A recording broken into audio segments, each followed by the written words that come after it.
Standing Committee on Environment and Sustainable Development. This meeting is taking place in a hybrid format, and it is in public. We have witness testimony for the full 2 hours.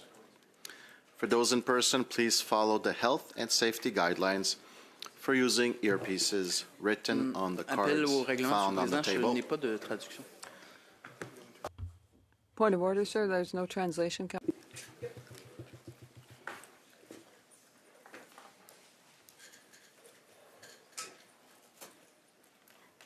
Ça fonctionne, Monsieur Bonnet?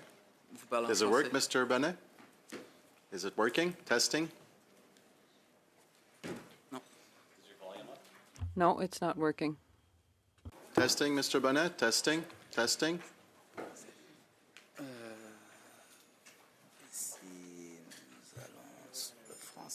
Mr. Leslie, I think it's your wife trying to give you a call. Now I hear you. Thank you. Great. Qu'est-ce que vous avez entendu? What did you hear, Mr. Bonnet, when I was speaking? What? No, you don't need to, no. This is meeting number 7 of the Standing Committee on Environment and Sustainable Development. This meeting is taking place in a hybrid format and is in public. We have witness testimony for the full 2 hours. For those in person, please follow the health and safety guidelines for using earpieces written on the cards found on the table. L'agenda. The agenda. The committee is resuming its study on the effectiveness, potential improvements, and capacity of Canada's 2030 emissions reduction plan. With the following witnesses from 11 to 12 p.m. Commission on Carbon Competitiveness, Erin Crosby, who is with us virtually. Good morning, Mr. Crosby. Do you hear us? I do, thanks. Vous l'entendez bien, Monsieur Bonnet? You can hear Mr. Bonnet? Also have the Office of the Auditor General, Mr. Jerry V. DeMarco, Commissioner of the Environment and Sustainable Development. Also, Mrs. Elsa Da Costa, Director, and Mrs. Kimberly Leach, Principal. Opening remarks and questions, witnesses and questioning witnesses.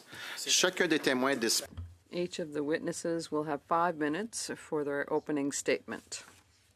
Commissioner Jerry V. DeMarco, you have up to 5 minutes. Mr. Chair, we are happy to appear before your committee this morning. I would like to acknowledge that this hearing is taking place on the traditional unceded territory of the Algonquin and Anishinaabe people. With me today are Kimberly Leach and Elsa Da Costa, the principal and the director who have conducted much of the audit work on climate change that we have undertaken in recent years. Since 1990, Canada has set out many plans, measures, and targets to reduce greenhouse gas emissions, but no target has been met. According to Environment and Climate Change Canada, national emissions in 2023 were 694 megatons. This is 8.5% lower than in 2025, but 14% higher than in 1990. According to the department's most recent projections, Canada will not deliver on its commitment to reduce emissions by 40 to 45% below 2005 levels by 2030. In addition, these projections have not been updated since the government repealed the consumer carbon price. While Canada's overall emissions have increased since 1990, some sectors have achieved reductions, with the electricity sector leading the pack. With only 5 years left to meet the 2030 target, a significant shift toward implementing effective actions is needed in certain sectors such as oil and gas. The time is now to take stock of existing policies and plans and to consider lessons learned from past efforts. In November 2021, I provided to Parliament a report that sets out 8 lessons learned from Canada's record on climate change. The report is based on 3 decades of audits focused on Canada's action and inaction on the enduring climate crisis. Given Canada's disappointing track record in addressing climate change, we urge the government to ensure that its plans and actions work to meet its targets. At the time of our 2021 report, we noted that implementing the measures then in place was expected to yield reductions of 36% by 2030. To help frame discussions on climate change such as this one, the Lessons Learned report also sets out critical questions for parliamentarians to consider as levers to prompt action against government commitments. We have provided these in an appendix to this statement today for your reference.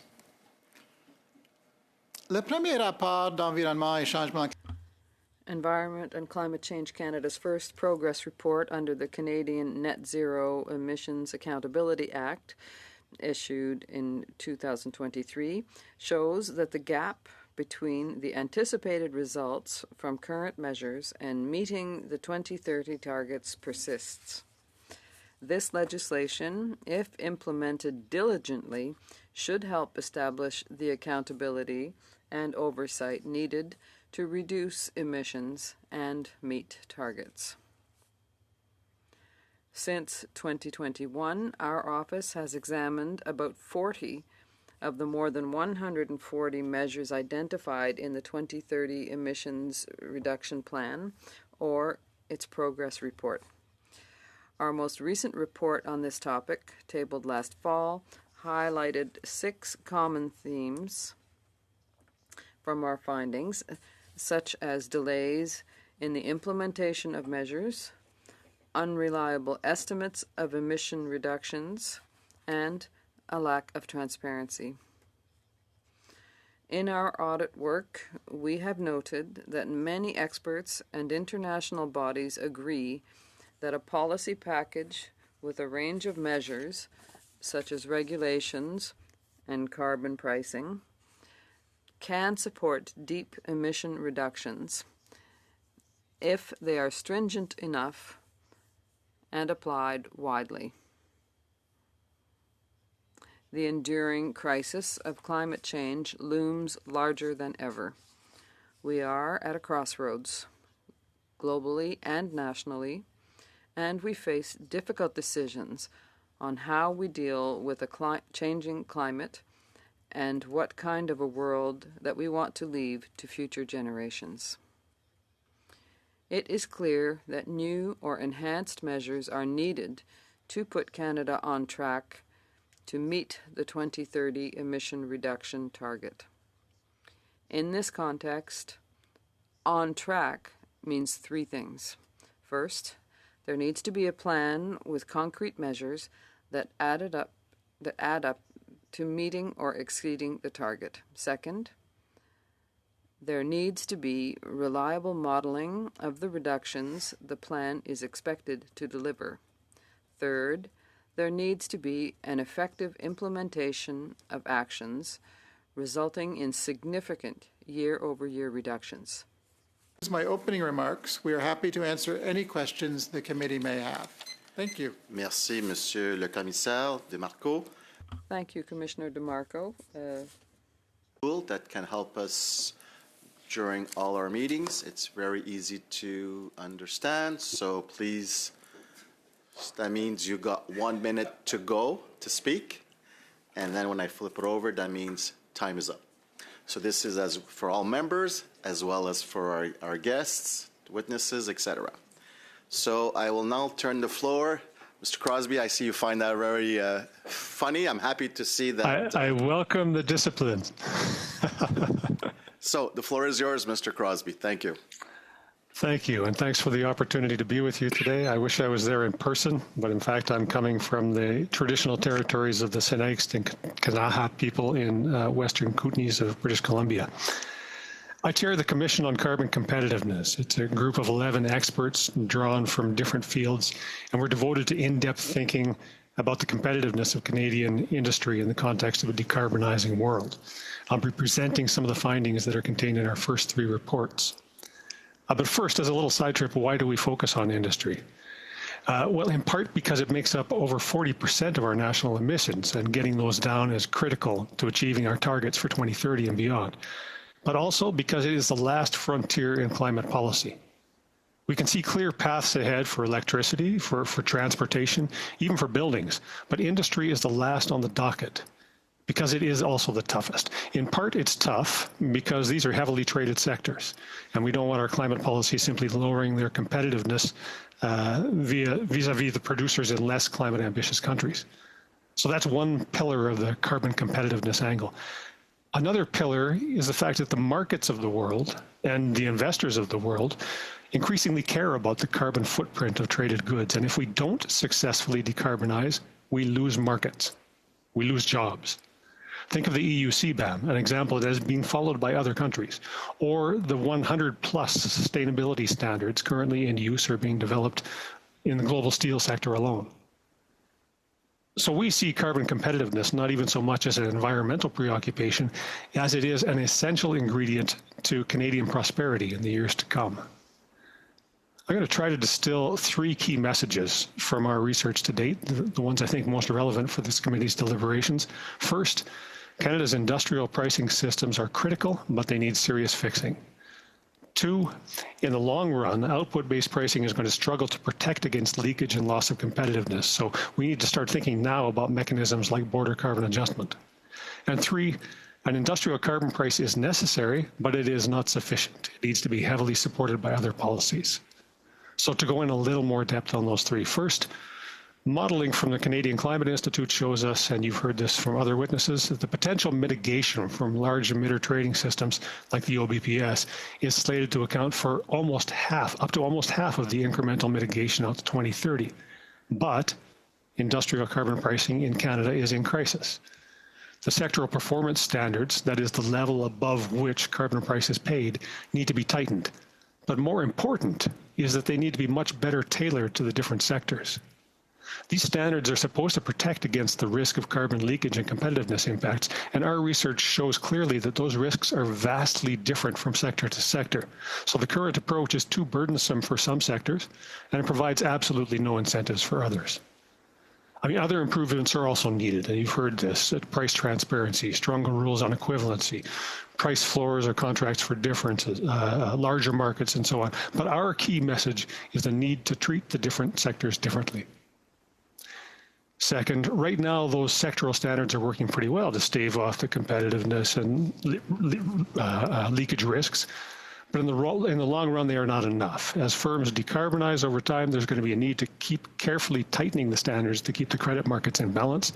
And this is a difficult balancing act. And fear of leakage is going to tempt policymakers to err on the side of caution, undercutting stringency and incentives. We've already seen this dynamic. As we get closer to net zero, we're going to need other mechanisms to reduce the risk of leakage, like border carbon adjustment, similar to the EU CBAM.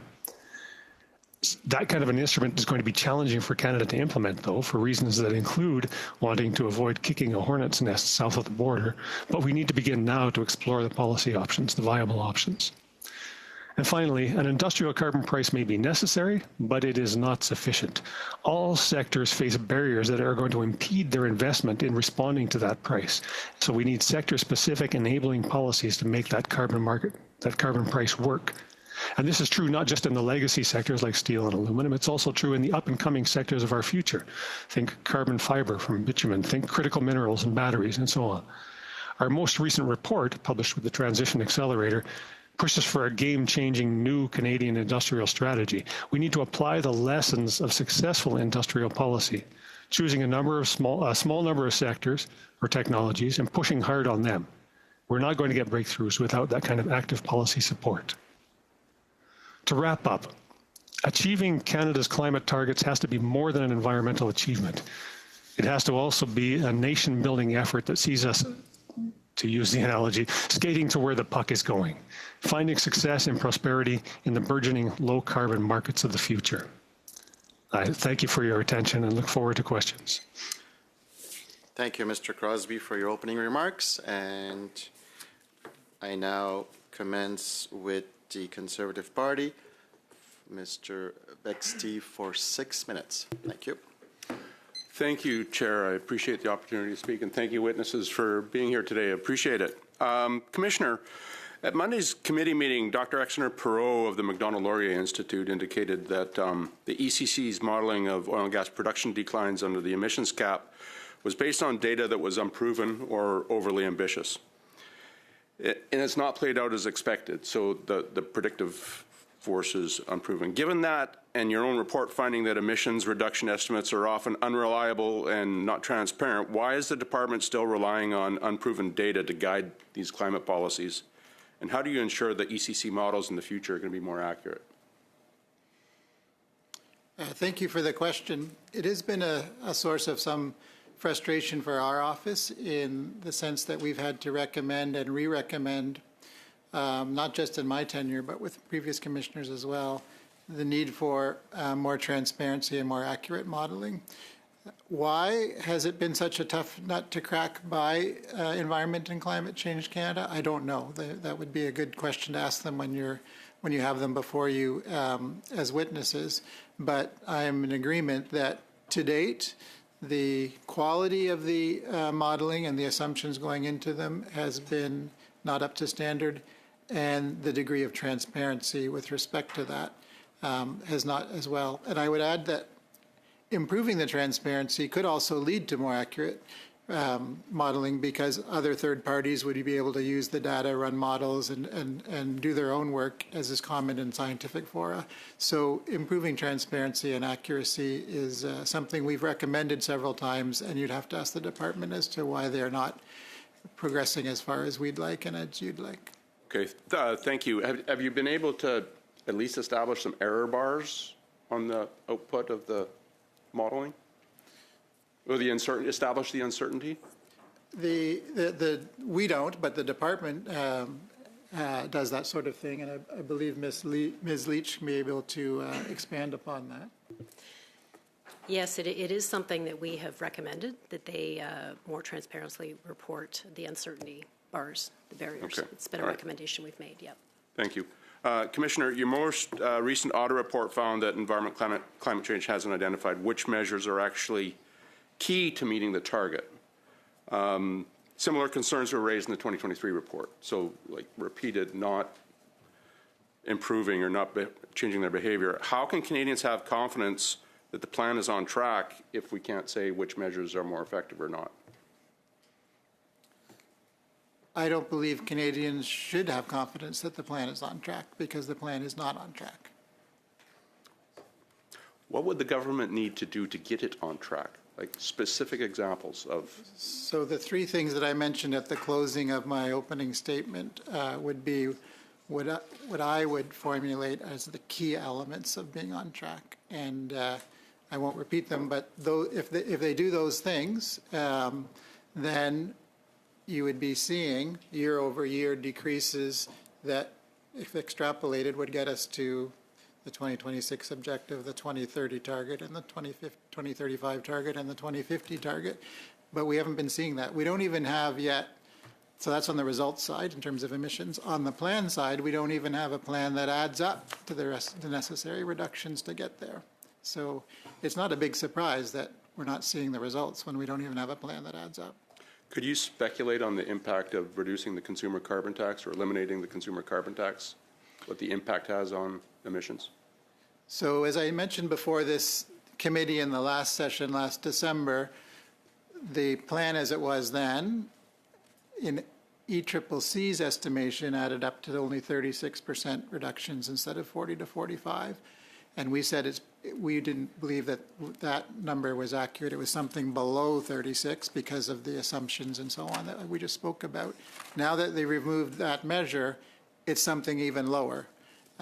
It's something in the 20s likely, but we haven't recalculated yet because we want to see what their projections are. We audit their work. We don't do the work for them. We don't replicate the work, but you had estimated it's kind of in that.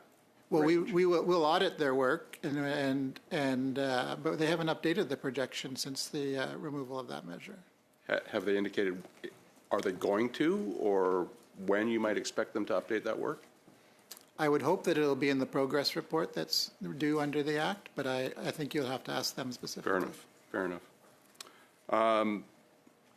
Your report shows that the department hasn't set clear milestones or timetables for most of the measures, the 149 measures. And with just 6 years left, how can we as parliamentarians hold the government to account if there's no clear schedule?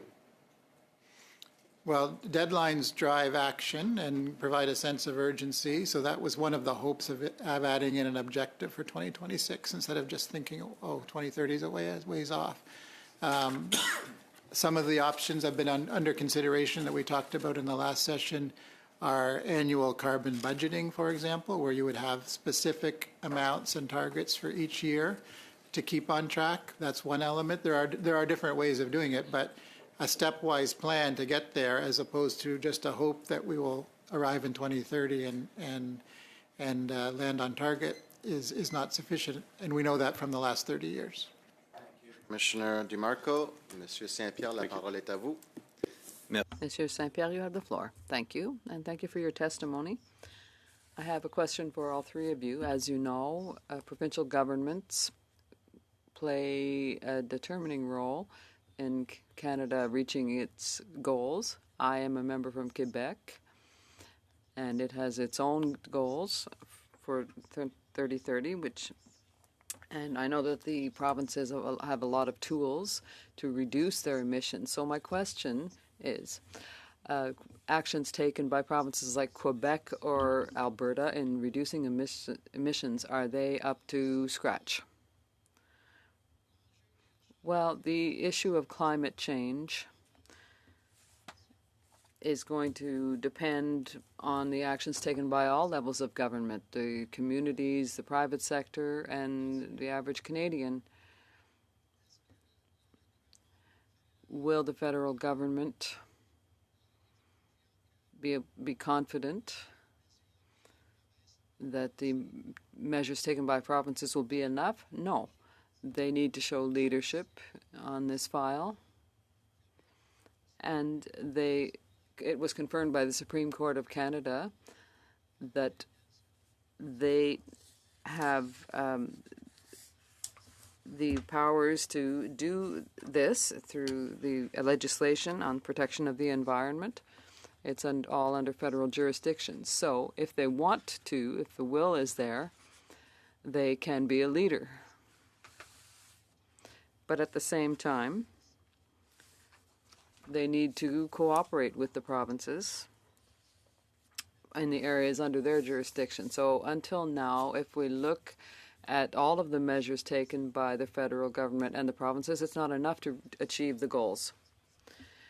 Are some provinces more worrisome to you, or are they particularly behind? And does that have an impact on the federal goals? Well, we are part of the Auditor General's office in Canada, and so we need to assess the federal government's performance. The other offices in the other provinces from time to time analyze the provincial progress made. And just 2 weeks ago, the Auditor General of Ontario published her report on that province's progress. Mr. Cosby from the Commission for Carbon Competitiveness. So the Carbon Border Adjustment Mechanism imposes a levy on carbon-intensive goods coming into one's jurisdiction and addresses, as you mentioned, carbon leakage. Europe recently adopted a CBAM model specifically to introduce a level playing field for sectors, you mentioned industrial sectors like cement and steel. Just curious to get your perspective, but should Canada adopt a similar CBAM type model or system?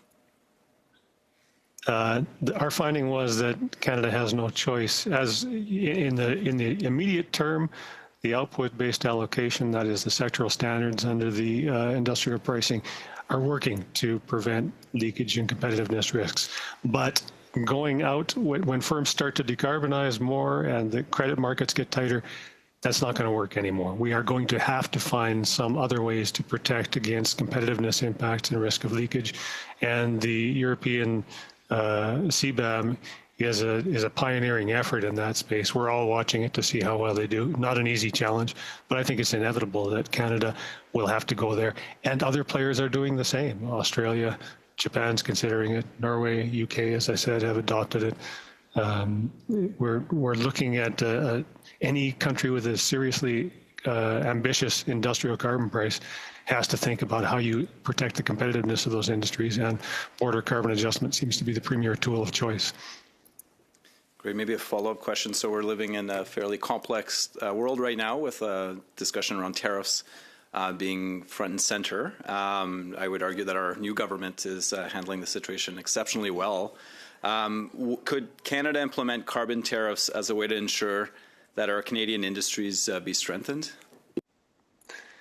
It's absolutely a mix of a desire for competitiveness and for avoiding risk of leakage. So it's a mix of these environmental and competitiveness objectives that drives the move toward instruments like border carbon adjustment in the EU and in other places. So if we start from a place of strength, if we start from a place where our producers are relatively clean compared to global production, then putting in place that kind of border protection does give your domestic producers a leg up. And to be clear, our producers of steel are among the cleanest in the world. Our producers of aluminum are among the cleanest in the world. Same goes for fertilizers. So yes, these things will have a competitiveness, a beneficial competitiveness impact in Canada. So maybe a quick follow-up. I just have a few seconds, but can you speak to specific Canadian industries that would stand to benefit? I heard you mention quickly steel. Can you just quickly highlight those for 20 seconds? Steel and aluminum in particular, if you look at global benchmarks, we are literally cleanest in the world with very few exceptions in those sectors, benefiting from our clean energy mix, benefiting from our modern production methods. So those two sectors in particular stand out as liable to benefit under a border carbon adjustment scheme. Thank you, Mr. Cosby. Monsieur Bonnet, maintenant la parole est à vous. Mr. Bonnet, you now have the floor for 6 minutes. Thank you, Mr. Chairman. Commissioner, I think it's clear in your report that Canada is not on target to reach its objectives. You talked about slipping with the carbon tax being eliminated, but there are other things that have happened. The liquid natural gas project that hasn't happened, or is going to happen rather. We've seen Mr. Carney make statements this week, for example. He's talking about another pipeline, and we heard about caps for emissions of the oil and gas sector. So what impact do you think this is going to have, particularly the oil and gas sector? Well, we're seeing measures that have been canceled, like the carbon price for consumers, the carbon tax, and other examples that you've mentioned. I foresee that the new model for the department will come up with a number that will be below the 36. I don't know exactly what it's going to be, but we also don't know if they're going to be adding in any new measures to deal with the shortcoming that is the result of those things being canceled. So I can't make a calculation because I don't see what the new plan is in its entirety. We know the plan that was in effect until now, that now has these shortcomings because of the cancellation of the carbon tax, but we don't know what the new version is. And we hope that it's not going to be a string of further cancellations. I want to see new measures, or measures that have been improved. Well, I understand that you'd also like to see modeling on new measures that might be put into place. I'm sorry, what did you say? Modeling for the competitive strategy that the government has promised. I think you'd like to see that come out with modeling, that a reduction of greenhouse gases. Well, we just know what the title of the new plan is. We don't know what the content is. So our recommendation for the next decades is that, yes, we want to see improvements on the content of these plans. Is it a new plan? Instead, of the plan that existed before, or is it an addition to something? We don't know. I just read the title, and we'll see. The Net Zero Emissions Act, Accountability Act, we're not going to achieve our objectives are for 2026 or for 2030. So what are the results of that, the outcomes for Canada not to comply with those objectives? Well, the consequences are perhaps, it's perhaps easier to talk about the new audit on the adaptation. There are a lot of consequences for Canada and other countries in the world if we don't achieve our objectives. There'll be more forest fires, more floods. There are many things. There are many negative effects on the economy, on social measures, and there's a lot. So it's going to be not just the future generation, but the current population that is going to feel those effects. It's not something just for the future. We're seeing the effects of it right now. Is there any way to strengthen the legislation to ensure that it's respected? Well, I understand your question. Now, the legislation says that the government needs to publish a report on progress, and that's one of the things that we have talked about in our report. But could the law be amended to have legal consequences? Perhaps. That's the choice of Parliament. It's not up to us to propose that. It's also possible that there will be a process that unfolds before the courts. We've seen in Netherlands and also at the International Court of Justice, it's possible that there will be consequences as far as liability is concerned. Indeed, but beyond the legal consequences, are there other countries that have legislation that has more teeth in terms of having their respected? Perhaps I could ask Ms. Leach to speak a bit about the UK and aspects of their system, because there are aspects that don't exist in Canada. Kingdom has a climate change committee. They have carbon budgets that are set into law as well. They have been fairly successful in meeting these targets and these budgets. So, but I don't know if what would happen if they did not meet them. Est-ce que vous pourrez peut-être juste déposer écrit ces informations? Perhaps you could table that written information. Thank you. Pour 5 minutes, là, je passe. For 5 minutes, I'm now giving the floor to Mr. Leslie. DeMarco, when Environment Canada officials were before this committee recently, they insisted that the minister had not, in fact, walked away from her 2030 emissions targets. Based on what we know today, is there any realistic path for the Liberals to actually meet those targets?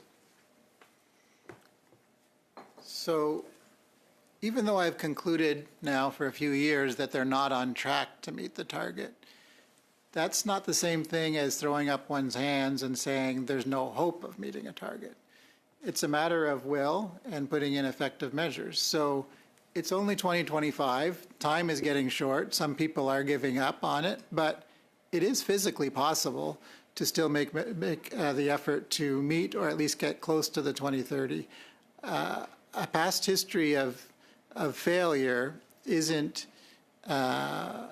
doesn't equate with an assumption that they have to fail in the future, because it's not a physical phenomenon that we're measuring. It's something that is a choice of government to do. Are they going to take enough action to meet a target or not? And so the fact is it would still be possible. It would be very disruptive now to try to meet the target because there's only 5 years left and we're so far from it, but it is physically possible.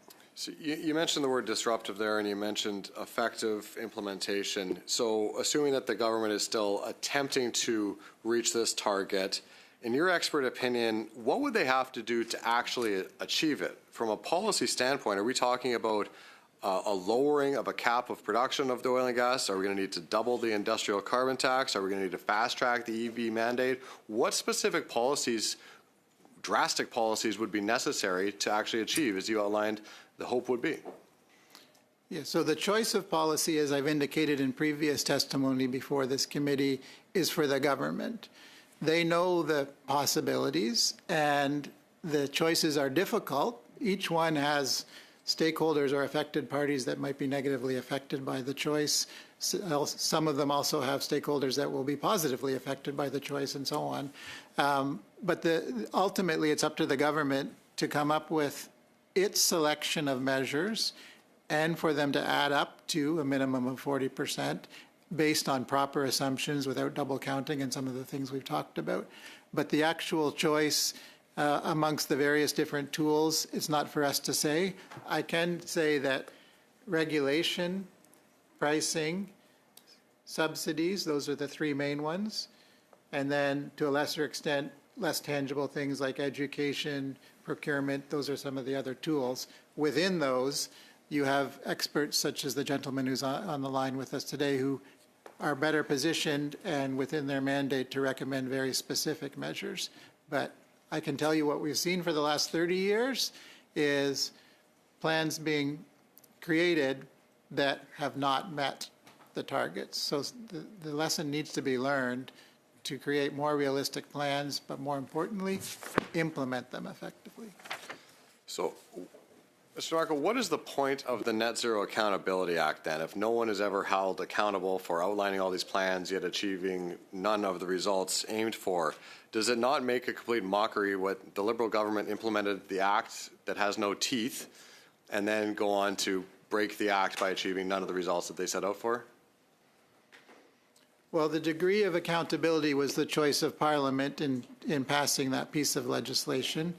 As just discussed with Monsieur Bonnet, there was a choice not to have a legal liability associated with it. There's no offense section in the Act that says the minister will be committing an offense by doing such a thing and so on. So that's a choice for Parliament to make. And the next time that the Parliament is reviewing this sort of legislation, it will have to look back at what's been tried already and didn't work and learn from that and choose the provisions that it thinks are going to achieve the degree of accountability necessary. We haven't had a high enough level of accountability to the point where it's assured that Canada meets its targets because it's failed on each target. Thank you. I just want one more question relating to what your work, your great work, that Canadians were able to learn the truth about the Liberal government's $8 billion Net Zero Accelerator Fund in the last Parliament, the taxpayer money that flowed to a bunch of big major corporations with no binding requirements to cut emissions and no proof of value for money. Would you consider conducting an updated audit of that program? Commissioner DeMarco. Oh, it's a yes or no answer. He can answer the question in another, with one of your colleagues when they'll be asking a question. For 5 minutes, the next witness is, the next speaker, next member will be Mrs. Miedema. Thank you very much. Thanks to all the witnesses today. Really, really wonderful to hear from you. I want to start by just talking for a minute about targets and responsibility for targets, because we've had this conversation for multiple sessions now where it's the Liberals that are responsible for failing at a target. Well, a federal target is the roll-up of all of the emissions that happen inside our country, which are done, 70% of them happen actually within city boundaries. Lots is at the control of provincial governments, territorial governments, local governments, private sector, industry. So the federal government has a very important role to play in setting the requirements and coming up with the policy levers and the mechanisms and the strategies. But at the end of the day, it's not them cranking out all of these emissions. So the liability is actually spread across everybody in Canada for getting these targets hit. I worked at Halifax for 15 years and was driving forward an implementation plan for a very ambitious climate strategy that we had, trying to achieve net zero by 2050. And we are not on track in Halifax. we are not on track across provinces and territories. We are not on track as a country or as a globe on these things, right? But that doesn't mean we don't set targets that are science-based and ambitious. And then the question is, how do we really drive our action and scale our action? And I've been to a couple of COPs. I've had these conversations with all kinds of experts, and really, nobody really knows exactly, right? Like, the solutions are really complicated. You can't reduce it to a blaming. You can't reduce it to a simple black and white. There's no silver bullet. So I'm really curious from both Mr. DeMarco's role and Mr. Cosby's role, what can you say to us in terms of what the federal government can do to better drive the implementation and better drive the scaling from either a policy, a funding, or whatever perspective? And particularly interested in comments around the upcoming climate competitiveness strategy that the federal government is working on, and what you would think would be really important in that. So maybe we could start with Mr. DeMarco. Thank you. Yeah, thank you for the question. And I think your question is getting at, in part, the concept of cooperative federalism. And as I indicated in my previous testimony, it's a shared jurisdiction, and it's a challenge that affects all of us, from the individual to the community, to the municipal government, to the territorial, provincial, federal, and even to international bodies. But ultimately, Canada made this commitment through initially signing the Climate Convention in 1992 and then adopting the various more specific agreements under it, the most recent one being Paris. Just because Canada is a federal state, it can't wash its hands of the responsibility that it has as the federal government to lead on the file. And the two key levers that it has that have great effect are regulation and pricing, and both of those have been upheld by the Supreme Court of Canada, as I indicated earlier. So the federal government is not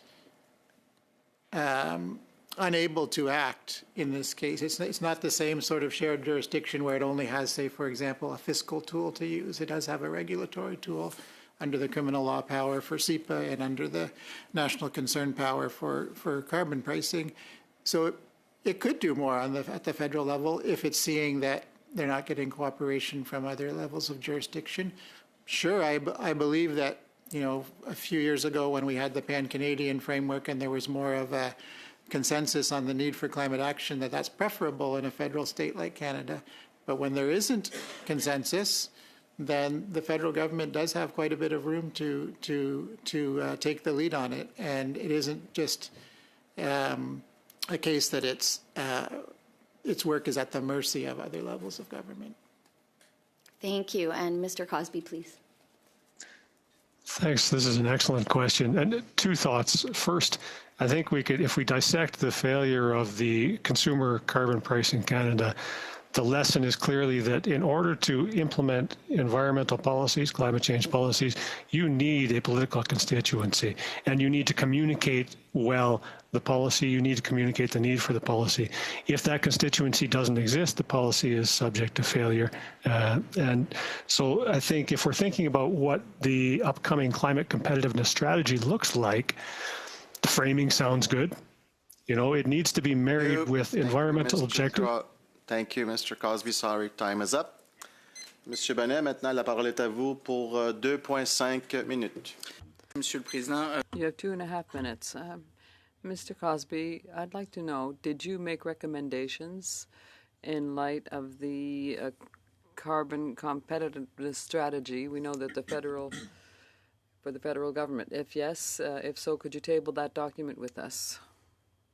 We have not made a formal submission to the government with recommendations on the climate competitiveness strategy.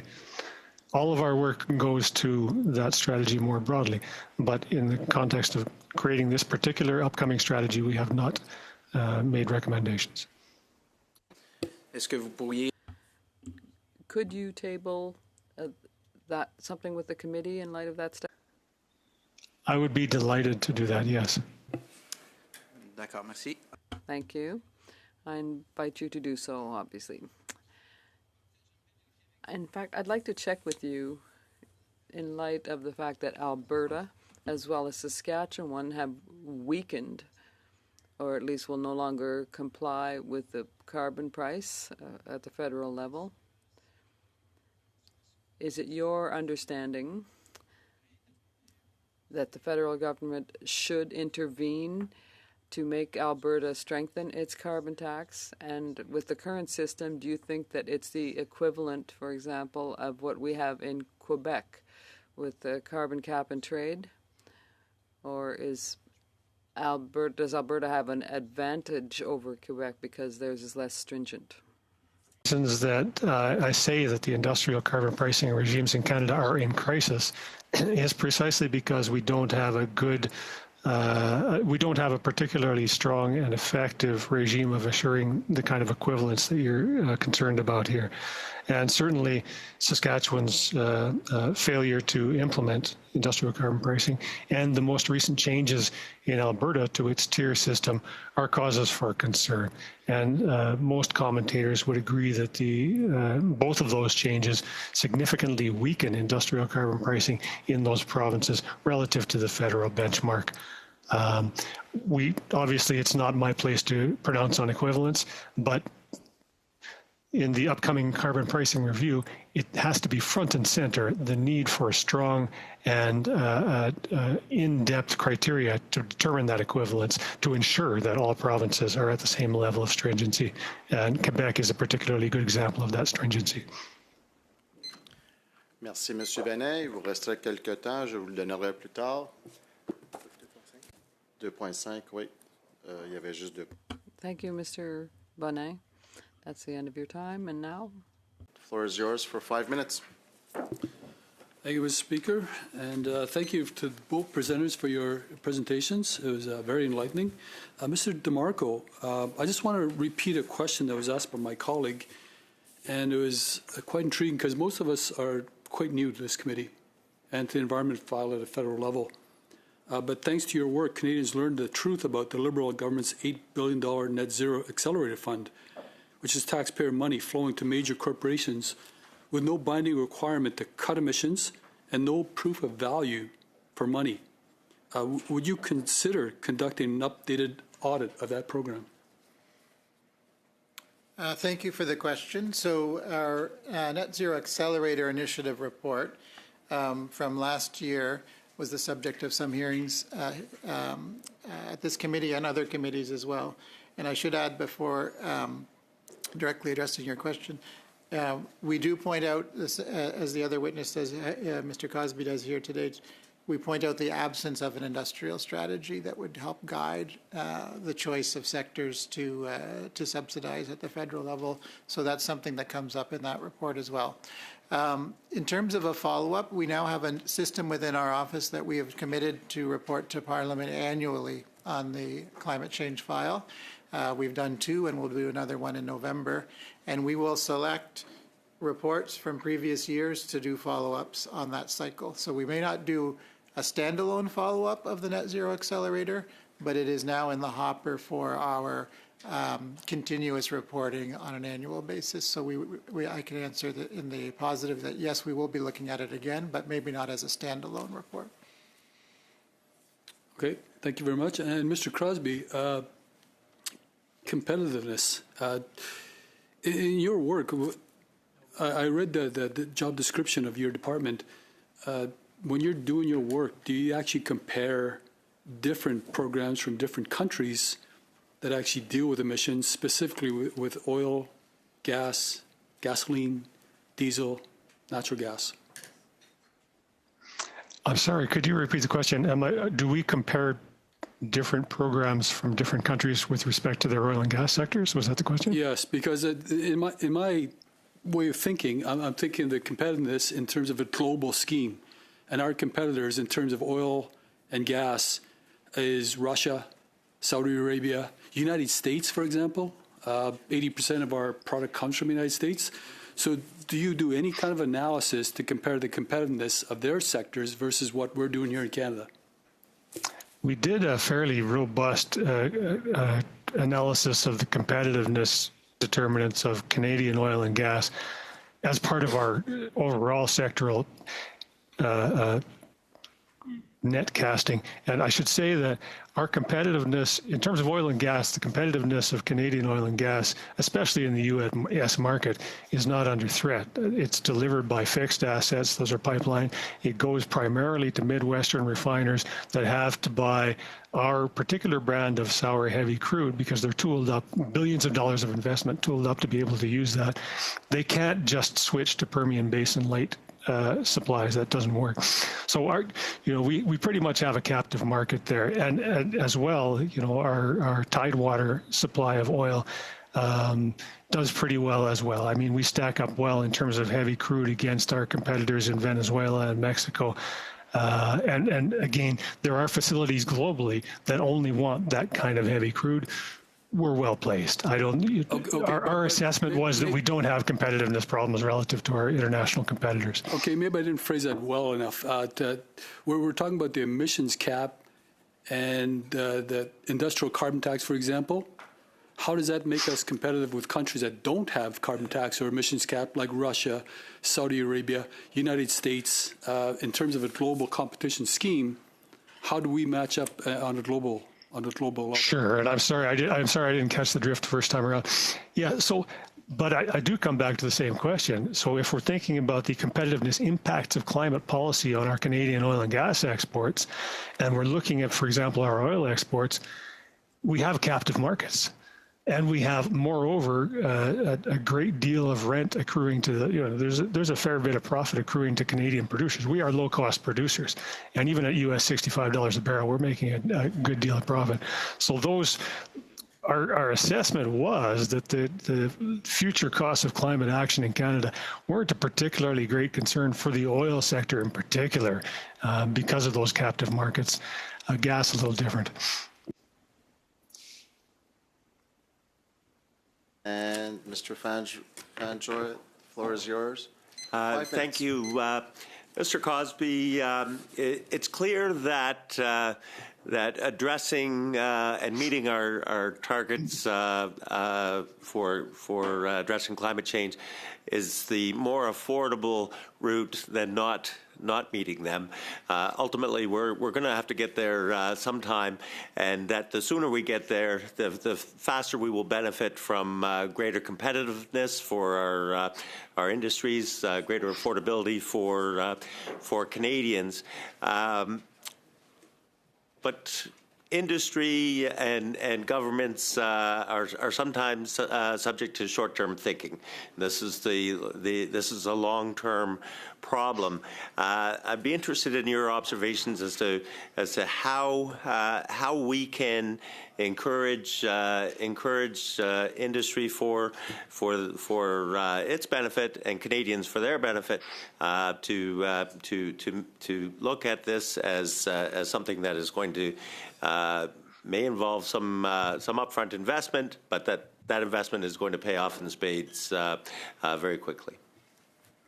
I wish we had a couple of hours to devote to this, but I'll try to be brief. And let me dwell on the example of the steel sector in Canada as a concrete example.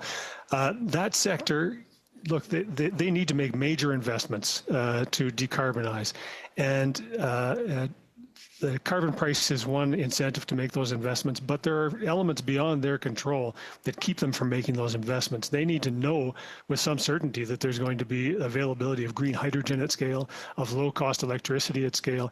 Otherwise, the carbon price for them is just a cost. And if they don't have those sorts of guarantees, they also need, de-risking of their initial investments on some technologies that aren't proven yet. So there's a huge role for government here in supporting policies to try to get those industries on board. And it's not just short-term thinking on their part. There are real obstacles that Canadian policy can help overcome to help them decarbonize and ensure their future competitiveness in markets that are going to increasingly care about decarbonized goods flowing from Canada. Thank you. And Mr.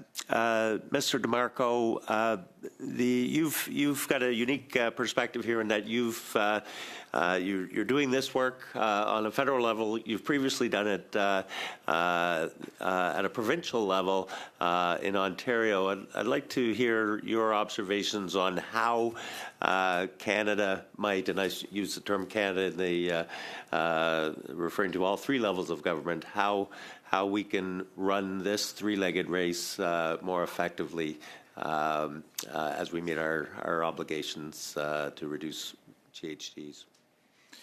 Yeah, thank you for the question. And the larger context questions like you're posing right now are important ones because we can sometimes look at the details of particular programs and then forget that there are underlying challenges that are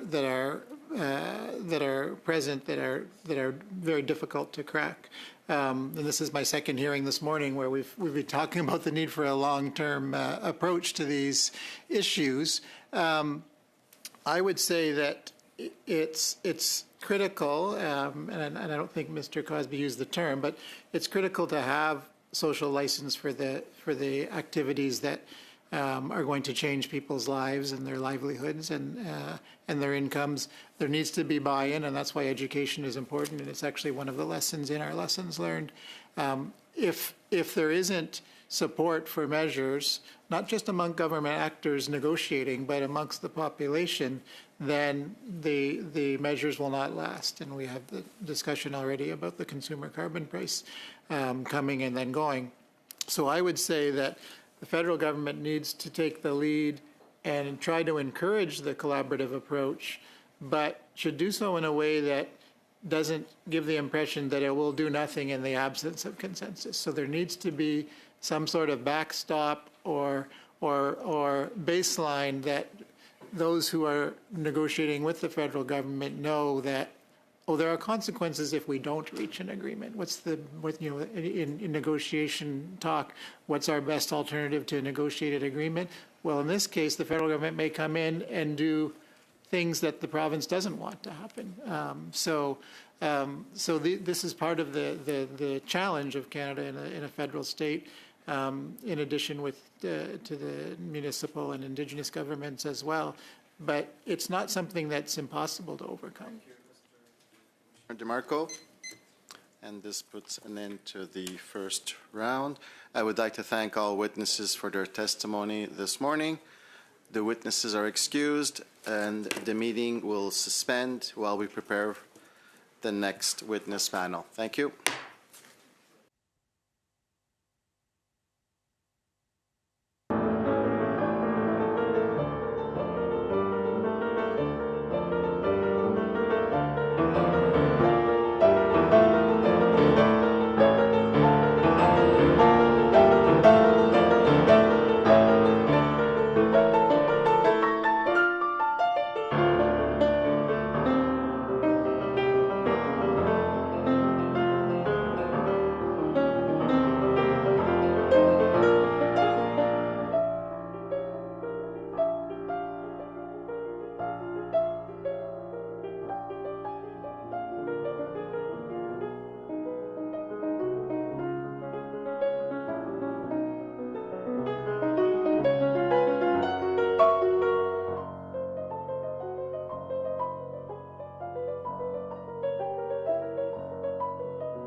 The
committee is meeting with the following witnesses by video conference. Canadian Energy Regulator, Mr. Jonathan Timlin, Vice President, System Operations, Mr. Darren Christie, Chief Economist, and Mr. Sean Mayer, Professional Leader, Environment. Welcome all. From the Department of Natural Resources, Jeff Labonté, Associate Deputy Minister, welcome. And from Major Projects Office, Don Farrell, Chief Executive Officer, and Sarah Jackson, Director, welcome. Chacun des témoins dispose de 5 minutes. Each of the witnesses will have 5 minutes for their opening statement. 5 minutes. Thank you. And when you see this sign up, that means you got 1 minute to go, and that means end of discussion. Thank you.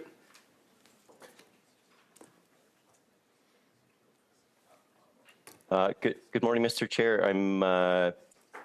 We're having a technical issue where Mr. John Timlin is showing as an attendee rather than speaker. So I'm going to actually, so that we can keep moving, he's run up to my office. I will hand him my headset. The name tag will be incorrect, I suspect, but I will hand it over to him now if that works. If you want, I can give you some time to settle that out, and we can start right away with Darren Christie.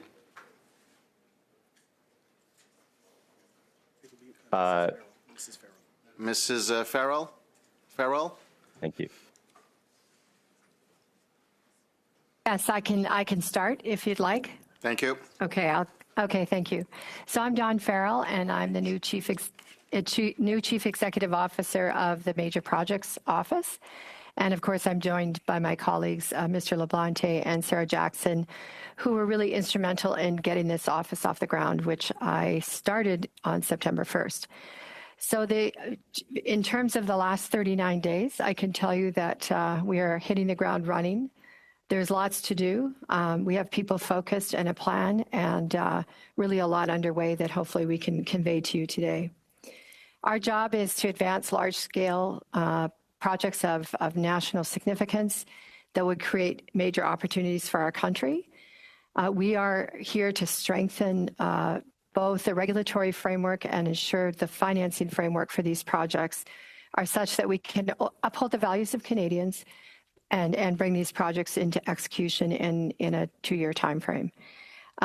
We can only do our work if we work in close partnership with federal government departments, provinces, territories, Indigenous peoples, and one of our main objectives is to ensure that we create enough uncertainty that we really leverage the power of private investors, because what you'll see here today is we're talking about a major program, billions of dollars, and there'll be a lot of capital required. Before I get into the projects and the work of our office, some background. We do provide a single point of contact and leadership on major projects, and I've talked about the partnership that we need to be able to do that. Our office is focused on identifying and shepherding projects that are of national importance and significance, which means not all projects will be managed through us, although there's a lot of projects trying to be managed through us, so we're trying to make that very clear. That being said, as we do our work, we do believe that many projects will benefit from the regulatory streamlining and the financial coordination that we'll provide. Now, in considering whether a project is of national importance, the office evaluates a variety of factors that are in the legislation. It's the potential to contribute to Canada's autonomy, resilience, and security, the economic benefits, the contribution to Indigenous interests, and contributions to clean growth and our climate objectives. Also, it's about the executability of these projects in the time frame that will make Canada strong over the short term and the long term. When a project is referred to our office, we start the process immediately to begin to think about the work that needs to be done to fast track its development within the values that we all have. The office's aim is to close on the current projects we're working on. We're trying to close final regulatory and permitting gaps, and we're helping to structure the financing plans and really provide the certainty so that proponents can go forward, make FID decisions, and finance their projects. Not all projects that are referred to our office will be designated under the Building Canada Act. It's just a tool that our office can recommend if we believe that that particular project would benefit from that legislation. We will seek out the best course of action to advance a given project so that proponents can make smart investment decisions. 5 projects have been referred so far. They have ambitious milestones, and we are already working on them. And project announcements will follow soon. We've also started working on several transformative strategies that we were asked to do by the Prime Minister. And with those particular transformative strategies, we're making project charters, getting teams together, and making sure that we can come back with advice around what the strategy is so that we can promote the kinds of projects that we need to build Canada's future. So if you think about transformative projects, there's critical minerals. I see the 1-minute mark, which is really our ability to meet our global demand for clean energy production and storage. There's the Darlington nuclear. We're looking at nuclear. We're looking at West Wind energy, which is actually wind in the east. We're looking at Pathways Plus, which is really how do we build continue to build our energy infrastructure in a lower carbon way. And of course, we're looking at the Alto high-speed rail and how we can reduce CO2 with different modes of transportation. All of these transformative strategies are very powerful for Canada and will build our competitiveness and will make us one of the cleanest economies in the world. We will be transparent as we go through our processes. There's lots to talk about, and I look forward to the questions that you have for me today. Thank you, Mrs. Farwell. And now I pass the floor to Mr. Timlin for 5 minutes. Good morning. Can you hear me? Yes, we do hear you. Does everybody hear us? Tout le monde l'entend? Go ahead, sir. We appreciated the extra steps I was able to clock in this morning, getting back and forth from Mr. Christie's office. So thank you, members and staff, and good morning, Mrs. Farrell and Mr. Labonte. Je m'appelle John Timlin, et je suis... My name is Jonathan Timlin. I'm Vice President, Systems Operations at the Canada Energy Regulator. With me is Darren Christie, Chief Economist, and Dr. Sean Maher, Professional Leader, Environment.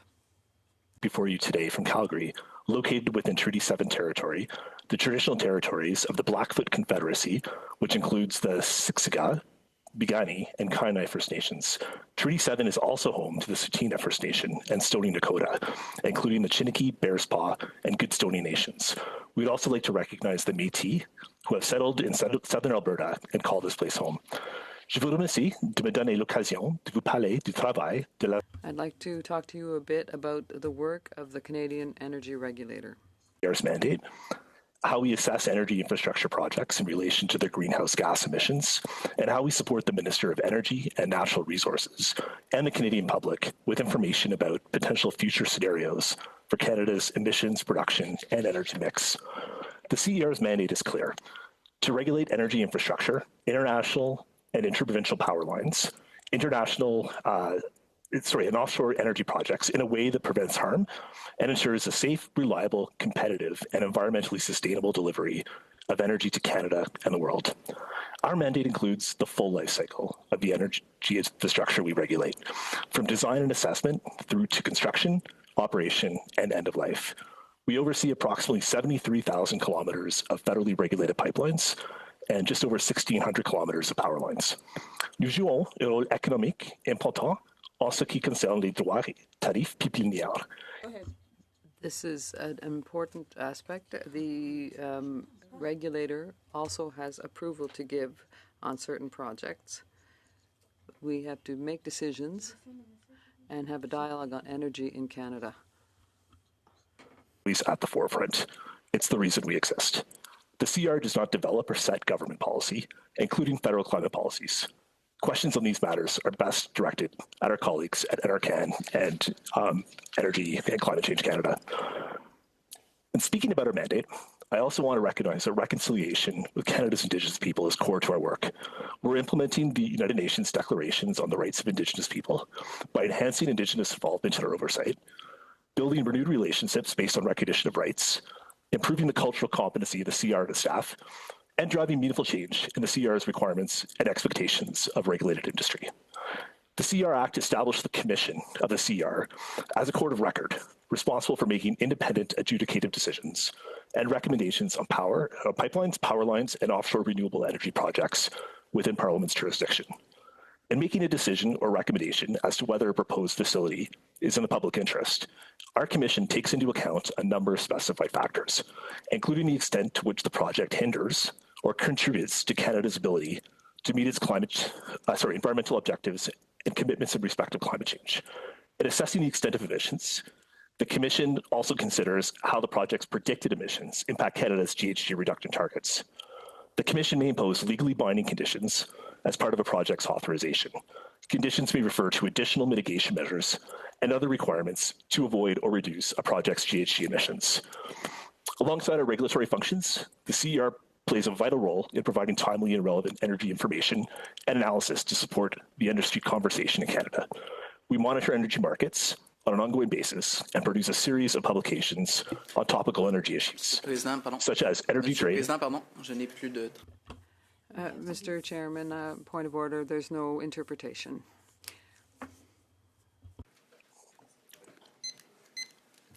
Translation problem.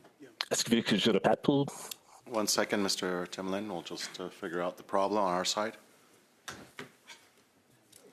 Poor audio quality. Who was speaking? Mr. Timlin was speaking. Mr. Timlin, position. May I speak? Sure. Mr. Timlin, this is Leif Aune, the clerk of the committee. Could I ask you to please situate your boom mic to just below your nose, between your nose and your upper lip, please? Is that better? Testing. Just speak for 10 seconds, sir. It is also a beautiful day in Calgary, and looking forward to the questions that the committee may have today.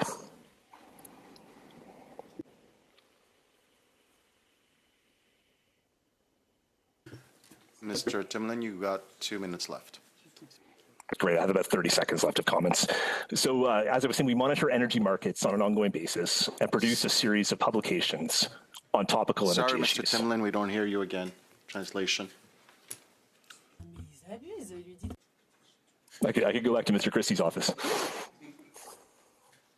Pardon, Mr. Timlin? Do you hear me now?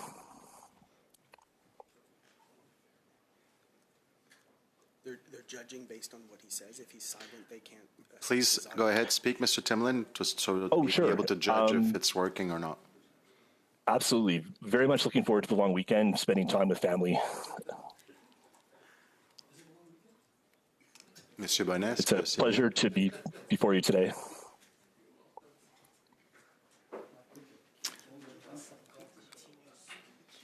So he's going to have to speak for 10 to 15 seconds continuously. We need you to speak for at least 15 seconds so that consecutively so that we can figure this out.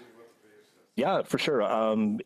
My colleagues Darren Christie and Sean Mayer, Dr. Sean Mayer, have been long-standing colleagues and friends of mine at the Canada Energy Regulator, and it's a pleasure for us to be spending time with the committee today to share our thoughts and answer your questions with respect to the committee study and any other questions that you may have with respect to the Canada Energy Regulator or our mandate.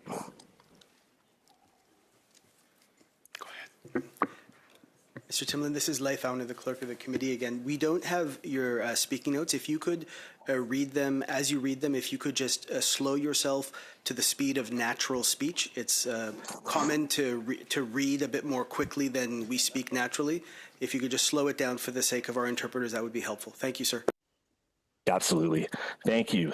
We monitor energy markets on an ongoing basis and produce a series of publications on topical energy issues, such as energy trade, energy supply and demand, pipeline. They're saying that the sound quality does not allow for interpretation. Make out.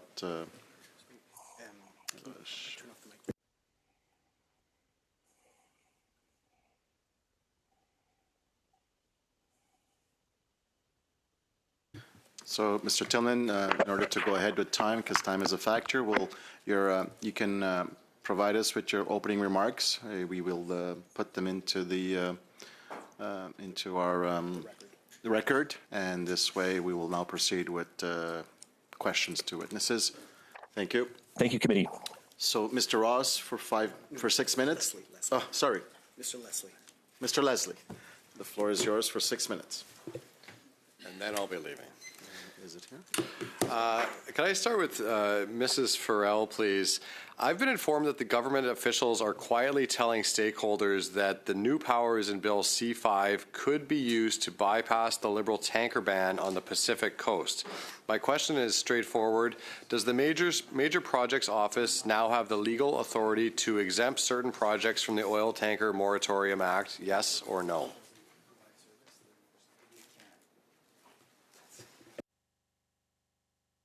I'm going to turn to Mr. LaBlante on that question. He'd be better informed on that than I would at this point. So, Jeff? Thanks very much for the question. So the Act provides the ability for a project, should it be deemed in the national interest, to have a series of conditions, and those conditions can spell out the regulatory requirements. And so there has to be a project, there has to be a proposal, and it has to be something that's deemed in the national interest and evaluated and then presented to the Ordering Council. Can I reframe the question then for you? If there were a pipeline approved by this government with the aid of the Major Projects Office to the West Coast, it would face the current barrier of Bill C-48, the moratorium on tankers. Without the repealing of that legislation, could that project move ahead to get oil to Tidewater? Well, I think we'd have to take a look at a project. At this point, there are no specific projects that indicate and have a route. So no, but is it a possibility? So I'm making it's a hypothetical. Say a project gets a route, and it gets built to the ocean. C-48 stands in the way. Could the extraordinary powers under Bill C-5 and the creation of the Major Projects Office allow for, without repealing Bill C-48, oil to be moved to a tanker there? Is it possible? Right. Sarah, could you jump in on this one? Point of order. Okay, so the Building Canada Act applies to authorizations that are listed in Schedule 2 of that Act. Mrs. Jackson, 1 second. There's a point of order.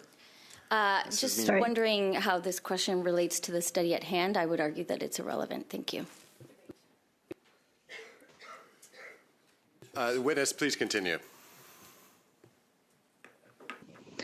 Okay, so if a hypothetical project were determined, designated in the national interest under the Building Canada Act, there's no automatic exemption from the tanker ban. It's not, the law does not provide for exemptions. It provides for streamlined approvals for authorizations listed in Schedule 2, and the tanker ban is not one of those pieces of legislation listed in Schedule 2. So by virtue of being designated under the Act, that would not be an automatic result. So You do not instruct the witnesses to go ahead and speak. That's for the chair to do. Thank you. You have the floor. So is it possible, without repealing Bill C-48, for a tanker to come and pick up oil that has been transported from a pipeline approved by the MPO to Tidewater? Is it possible without repealing Bill C-48? I can't comment on a hypothetical project.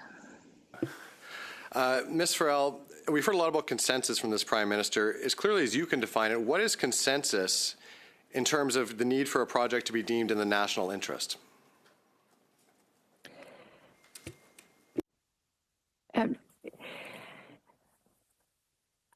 As I understand the role of the MPO today after 39 days, so just with that proviso, if a project is referred to us to be considered for designation, we undertake a process in the MPO to work with all of the stakeholders in the government that have, in the federal government on the regulatory side, with the provinces if they're involved, with Indigenous through Indigenous consultation, and we come forward with a recommendation to the minister who takes that forward to cabinet.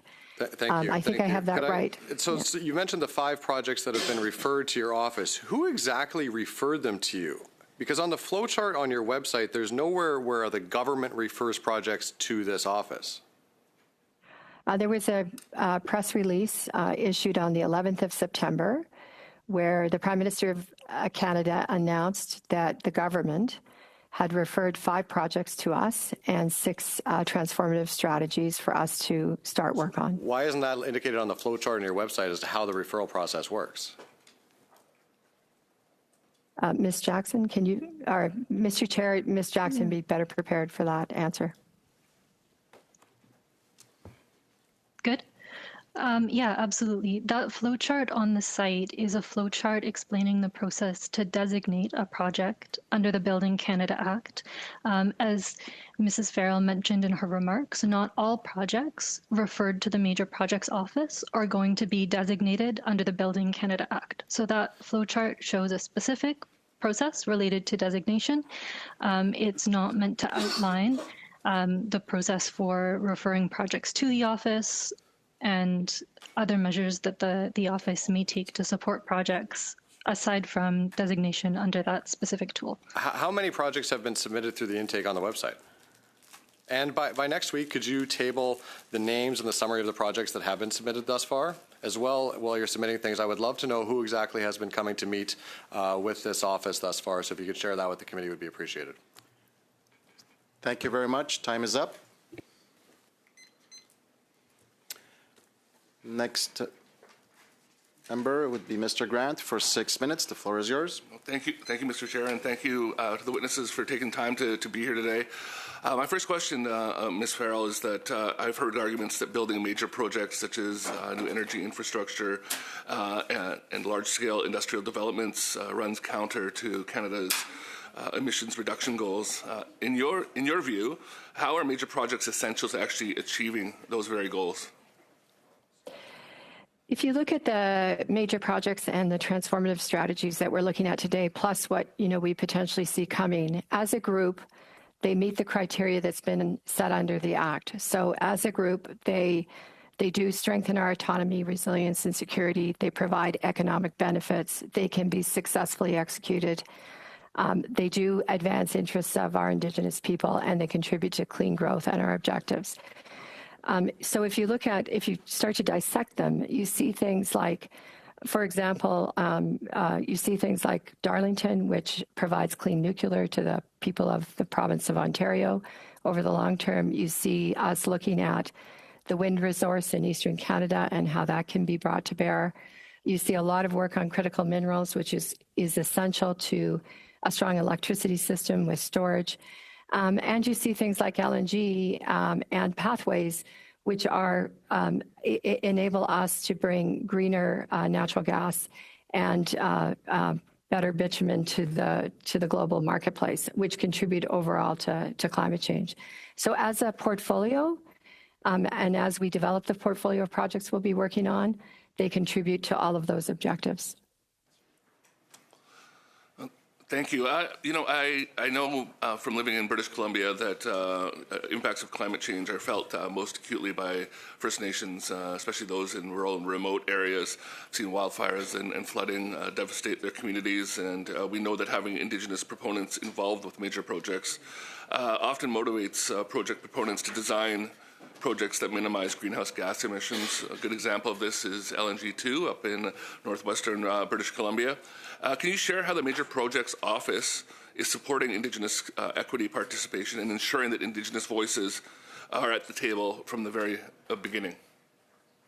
Yeah, thank you for that question, and it's really an important one because the Major Projects Office, in evaluating projects, is looking at sort of regulatory barriers that stop the projects from having certainty, so that they can, attract financial capital, but also looking at how we can make sure that we have the right financial instruments behind the projects to ensure that we can have First Nations participation. So, for example, in LNG 2, one of the pieces of work that we'll be doing is helping the Indigenous population who are in that project work inside the government to have, to go through the loan guarantee program so that they can be an economic participant. As we evaluate all of the individual projects, having all of the tools at our fingertips to be able to work with the federal government, the provinces, and the Indigenous governments to ensure that we have Indigenous participation upfront and economic benefits for Indigenous populations out of the projects, I think will make a huge difference to how these projects are developed from the get-go. So we've already started that work on LNG. Great, thank you. And my third question is that given that many of these projects will operate for decades to come, how is the Major Projects Office implementing the Building Canada Act consideration of climate impacts of projects to support the long-term climate competitiveness of Canada's economy? Yeah, that's, again, very interesting question, and we could spend a lot of time on it. But as we look at the projects and we're evaluating their economic and environmental strength over the longer term, and as we're working with proponents, we hear very clearly from sort of the buyers of the outputs of these projects how important it is for Canada to maintain its clean transition. So, for example, yesterday, one of the buyers of the output of the LNG project was in and was very clear with us that if Canada could do more of what it's doing on LNG, that they believe that our LNG is substantively better than any LNG that's being sold into the international market. So that's a long-term consideration that we have as we design those projects. The same on, critical minerals. Having a long-term source of being able to get those critical minerals to market, and at the same time building Canada's economy for batteries and other things makes a huge difference to how we execute these projects. I think I have less than a minute left, so I'll stop there. Thank you for answering my questions. Thank you, Mr. Thank you. Grant. Et maintenant pour 6 Now for 6 minutes. Mr. Bonnet, you have the floor. Thank you, Mr. Chairman. My first question is for Ms. Farrell. You just mentioned the LNG project and how you consider that it's almost green. Could you show us the assessment that you made of the LNG project that was approved by the government, particularly in terms of greenhouse gas emissions, and does this evaluation or assessment take into account the life cycle of these projects? That is to say, the production, the transport, and combustion. Thank you for that question. And just to be clear, that project was referred to our office on the 11th of September, and it is under consideration by our office right now. And we have not finished our evaluation or our analysis, and we have not gone back to the government with our advice. We would not be finished all of that work. There's a lot of work that's already been done by NRCan. We're gathering all that work. We're pulling all of that together. And I'm just going to ask Mr. Labonte to maybe add some color to that. But we are not anywhere near a position yet where we would be ready to, conclude all of the work that we've done. Merci pour la réponse, mais vous avez... Thank you for the answer, but you said that LNG Canada was one of the best, and so what are you basing that on if you haven't finished your assessment of the project? Question, donc l'évaluation de les projets comme tels que... The assessment we use benchmarks for the life cycle of the project, scopes 1 and 2, pardon my Anglicism. We assessed the provisions for LNG Canada, and we compare that with other countries. So, for example, we use projects in the United States. Could you simply table that assessment with us, please? Thank you. My next question is for Ms. Farrell. What is your annual salary?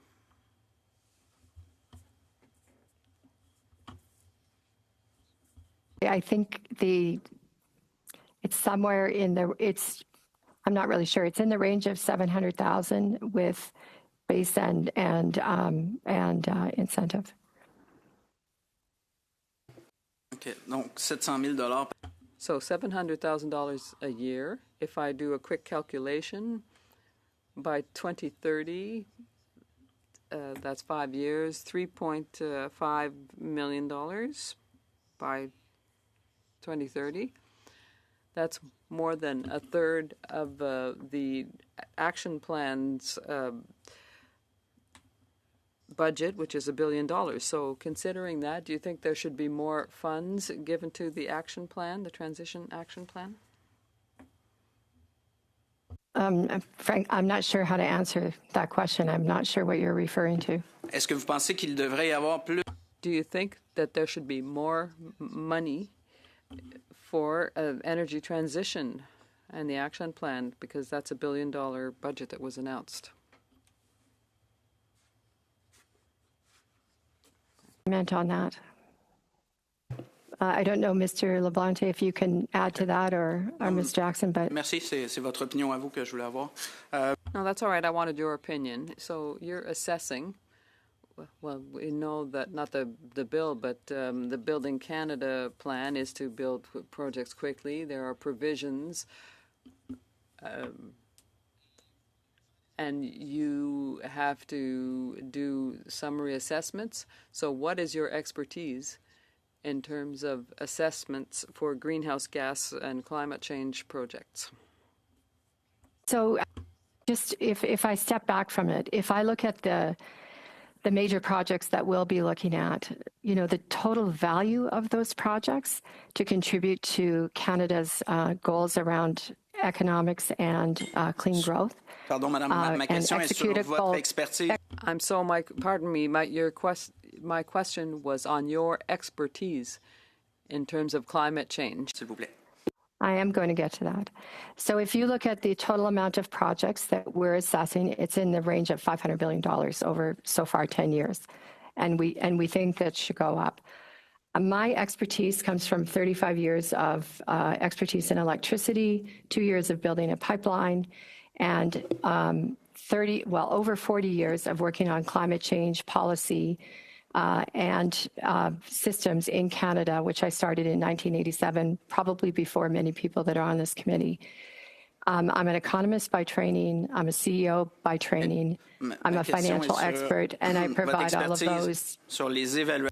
My question is on your expertise on environmental assessments. Could you table a document with us outlining your that from developing major projects and from going through processes in all of my jobs on environmental assessments. I'm sorry, could you table your expertise in a written answer with us? Thank you. Sujet à la loi sur le lobbying? Is the Major Projects Office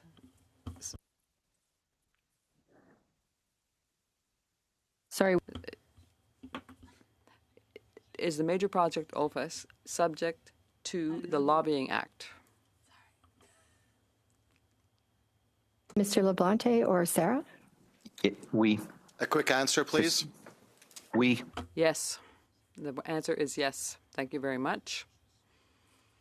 Just so that we can help the interpreters to do their work, it would be preferable not to ask a question when someone is in the process of answering, because it makes the interpreter's jobs quite difficult. So please ask your question and allow the witness the time to answer. And then the interpretation will work much better. Thank you very much. Conservative Party, Mr. Ross, you have the floor for 5 minutes. Thank you. Thank you, Mr. Chair. And I'm intrigued with the conversation around LNG Canada Phase 2. I was Chief Counsellor Hazen Nation, who actually brought that to Canada and BC and actually signed an impact benefit agreements with the company. So I was surprised to hear that it's up for reapproval. Now, I assume Phase 2 is up for approval for some sort of reason. I'm not sure, because the Impact Assessment Agency of Canada said there's no outstanding authorizations needed by Canada. But Ms. Farrell, you said something interesting to say that you'll open up Phase 2 for opportunities for First Nations to participate. I seem to recall our IBA having no such clause. In fact, if anything, that was excluded mutually because of corporation laws, international laws that were put forward by LNG Canada. Can you elaborate? What is the opportunity for First Nations to participate in Phase 2? Right. So let me be clear, because I've probably confused everybody here. So the LNG2 was referred to our office. Our job is to look at what are the remaining hurdles for LNG2 to go FID. FID is expected sometime in 2026, and we're working with the project proponents and all of the project proponents to ensure that all of the loose ends are tied up. There is no need, and my colleagues will confirm this, for additional environmental assessments. Those are already done. But there are some loose ends. In order for the project proponents to want to allocate $33 billion to the project in a final decision that they must make so that they can decide to build the project. As part of discussions with LNG Canada, they have asked us to ensure that that there is access to the loan guarantee program in Canada, and that we can help facilitate that so that there is participation. That's really what I meant to say. And I don't know, Mr. LaBonte, if you want to clarify that. I've only got 5 minutes, but thank you for that. So in terms of loan guarantee, is that basically being earmarked for, say, equity or for contracts? Yes. Yeah. Well, and I think it can be any of those, any of the above. That's yet to be decided, and that's work that I haven't undertaken yet myself personally, and that's work that we need to do with the First Nations there to see what they want. So for Phase 2, there's an opportunity for First Nations to be equity owners in Phase 2 of LNG Canada. Yeah, I think there is. My follow-up question is, Phase 1 of LNG Canada, emissions-wise, is approved. Is your office doing any work in terms of emissions for Phase 2? Is there approval needed from either your office or maybe the Impact Assessment Agency Office of Canada for Phase 2 emissions? There is no, there's no requirement for additional work from the impact assessment. And we are working with LNG to assess the implications of the emissions to make sure that there's certainty around what they need to make their final investment decision. Okay, thank you. And my colleague asked a question about the Major Projects Office exempting certain projects from the tanker ban, which is Bill C-48. And you said there's no automatic exemption. Am I to infer that there is no automatic exemption, but there should be a process, a non-automatic process, to bypass Bill C-48 if a project is deemed to be in national interest? Mr. LaBonte, do you want to take that again? Yeah, so let me start at this one and try. Again, theoretical projects are hard to kind of provide clear answers on because there are a lack of specifics about things like where do projects go, what routes do they use. So when a project is considered for designation under the Act. There's consultations with Indigenous communities that may be impacted about the project, and then there's an assessment with all of the expertise in the federal regulatory system to assess what are the conditions that are necessary from a regulatory point of view that can be consolidated together to enable a project to have a certainty and a level of certainty. So this is the process that's used for the Act that the federal government. But so typically, I'm going to say that based on the existing legislation and regulations, there is no opportunity for an exemption either through the Major Projects Office or the Impact Assessment Agency of Canada for an exemption for Bill C-48 on the west coast of BC. Thank you. Thank you very much. Time is up. Merci. Monsieur Saint-Pierre, la parole est à vous pour 5 minutes. You have the floor for 5 minutes. I'm going to speak to Mr. Timlin from the Canadian Energy Regulator. So I might come back to a question on oil and gas emissions. Mr. Timlin, could you tell us what public policy would be effective to manage emissions in this sector?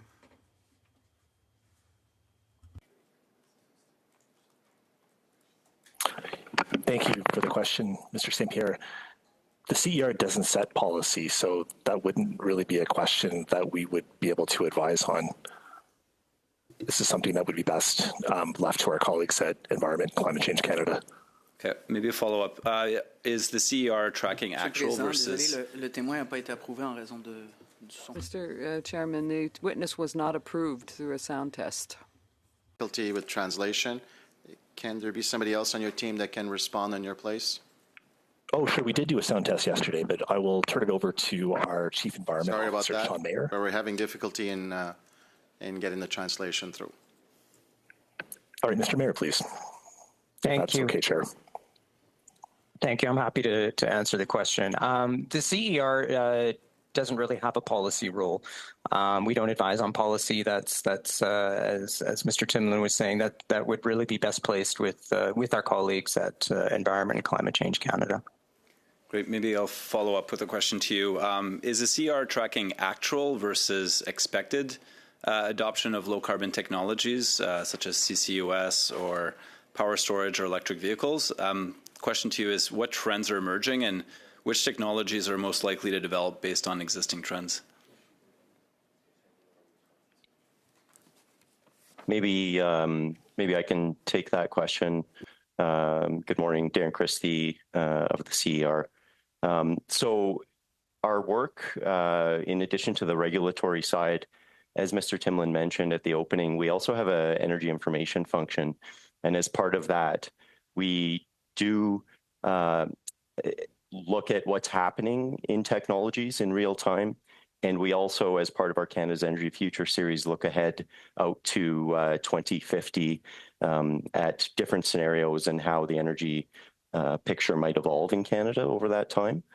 Excuse me. What we see depends a great deal on the scenario. In all of the scenarios, we do see increasing electrification and growth in renewables and a general decarbonization of the electricity grid. The degree to which that happens varies significantly across those scenarios. And I'd be happy to elaborate more, but mindful of time, if the member would like me to keep going, I'll pause for a moment. Great. Well, thank you. J'aurais une question pour Madame Farrell. I have a question for Ms. Farrell. I'm a member from Montreal, and we are watching the Alto project with great interest. That's the high-speed train. So could you perhaps describe this project in more detail if you have, or do you have information on the deadlines? I know that it's only 39 days that you've been in your position.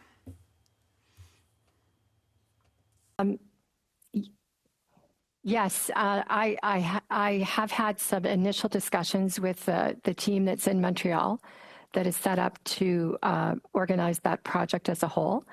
And I'll continue to do that. That is a transformative strategy as opposed to a project right now. So that as a project has not yet been referred to us. And what that does is it gives us the opportunity to take the time to work with the project proponent to see how they think we can best be helpful to their process. The goal that was set out in the press release was to reduce the time to get started on that project. It was sort of 8 years of time to get ready, and there was an assessment that we could reduce that time in half. That's a really tough putt, as you all know, for building such a large project with a large impact, with so many impacts in terms of property and all the rest of the things that go along with linear projects.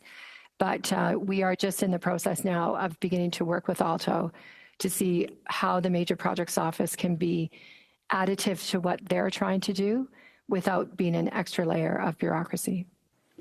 Great. I've got a few seconds left. I'm sitting next to my colleague from Halifax, Nova Scotia. Can you quickly comment on West Wind as well, very quickly? And again, West Wind is in the same category. I can say truthfully, I know the power sector quite well, and there's been a few discussions with people that are in the East, but to really come up with a comprehensive strategy for how to, really utilize 60 gigawatts of wind resource off the coast, get the transmission built, get markets for that, really do that well will take a considerable amount of time. And we're just starting to staff that group and make sure that we've got the right people to do that work. Thank you very much. Merci, Monsieur Saint-Pierre. Et Monsieur Bonnet, la parole. Thank you, Mr. Saint-Pierre. You have the floor now, Mr. Bonnet, for 2.5 minutes. Thank you, Mr. Chairman. I understood that Natural Resources Canada is assessing or has already assessed the LNG project that is in the 5 national projects. Is that in fact the case? And could you table that assessment with us? Or if it's not completed, could you do so when it is? Do you want to answer that? Oui, merci pour la question. Yes, thank you for the question. With Don's team and the team in Calgary, the Department of Natural Resources is carrying on and contributing to the LNG assessment, and as well as all the projects on the list. We've done technical evaluations and economic ones, and also assessments to better understand the plan regarding greenhouse gas emissions and activities. I'm sorry, could you table that assessment when it is completed? Yes or no? Well, we're in the process of doing the evaluation, so I don't know how we will. I don't know how much time it will take to finish the study, but we could perhaps table a summary of our work, if you will. Yes, thank you, and also table it when it's complete. Ms. Farrell, you seem to be saying that you have expertise in climate impact assessments, and you're well known for the Trans Mountain Pipeline project, and so in your opinion, is this a good project for the fight against climate change? Trans Mountain Pipeline was completed. It is delivering oil bitumen primarily into Asian markets. I was in the Asian markets early in September to talk to potential buyers of that oil, and of course, what I learned is what already everybody knows, that most of the bitumen that is going into the refineries in Asia is being cracked. The question was, is it a good project for the fight against climate change? And I'd like a chance to make the answer. So the answer is yes. Okay, most of the oil that comes out. Okay, thank you.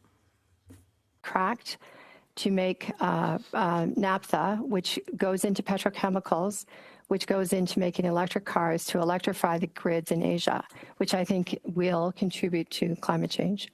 Merci, Madame. Thank you, Madam. Did you make a statement of conflict of interest? I think so. Le temps est échoué. Your time is up. Yes, Ms. Goodridge. Thank you. I believe that later in the session, earlier in the meeting, you said that the importance of waiting for an answer and for interpretation purposes and not to interrupt the witness.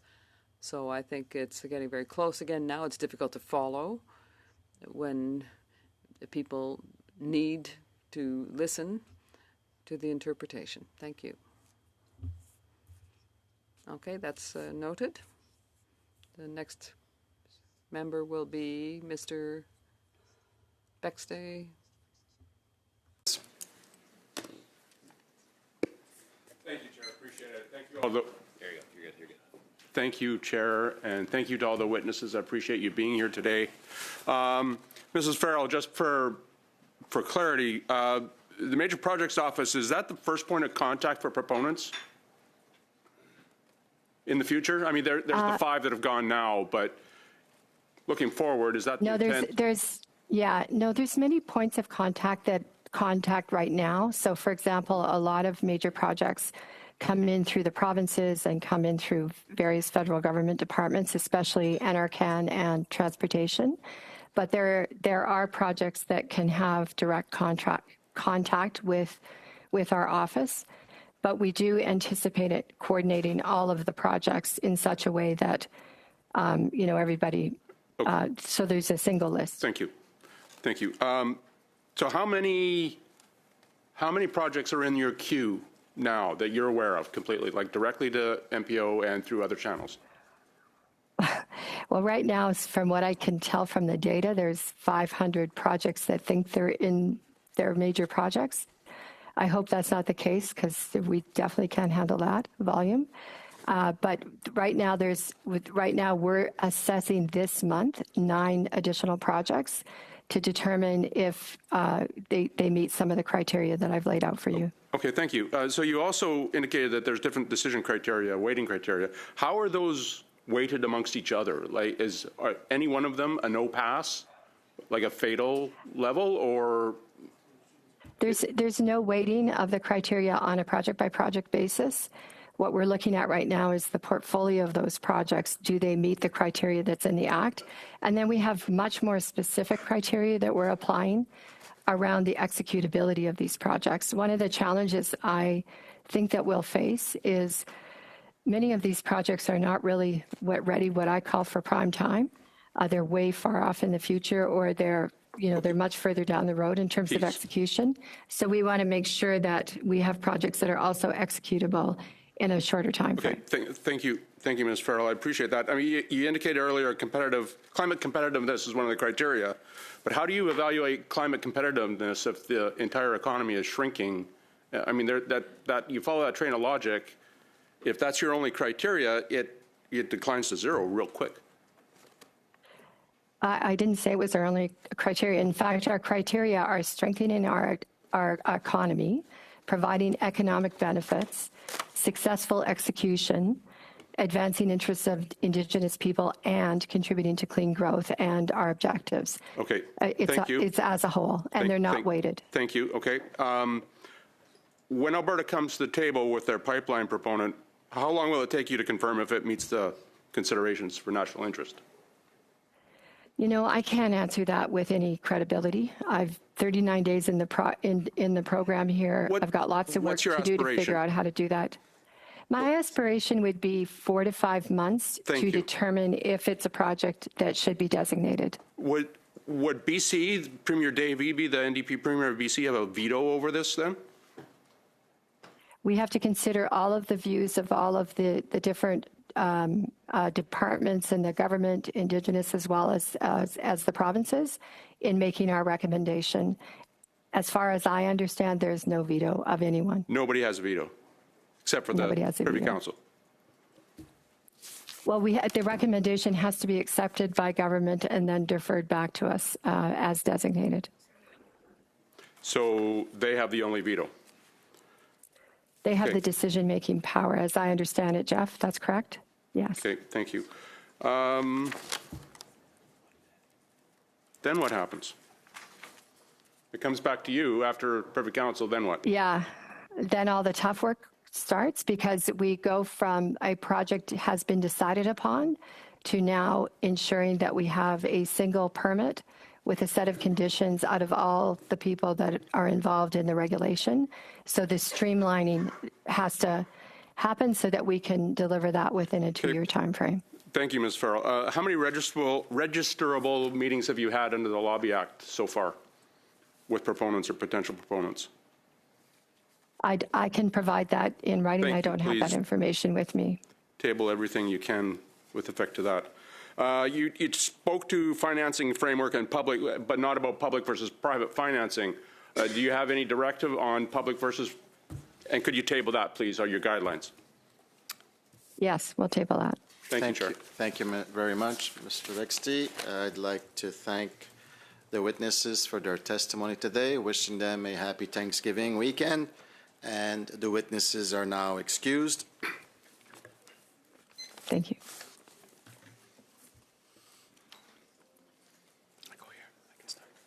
La prochaine réunion du comité. The next meeting of the committee is planned for Tuesday, October 20th. Us to translators that were here today dealing with the difficulties, and to the analysts as well as to the clerk, wishing you all a happy Thanksgiving. We will continue with witness testimony under the study on October 20th and 23rd. If the committee wishes to extend the study by a further 2 meetings, then the clerk will schedule the witnesses. If not, then the committee can find time to issue drafting instructions to the analysts to prepare a draft report. The committee may decide, and in the absence of a committee decision, the chair may instruct the clerk to schedule other business. The meeting is adjourned. Thank you.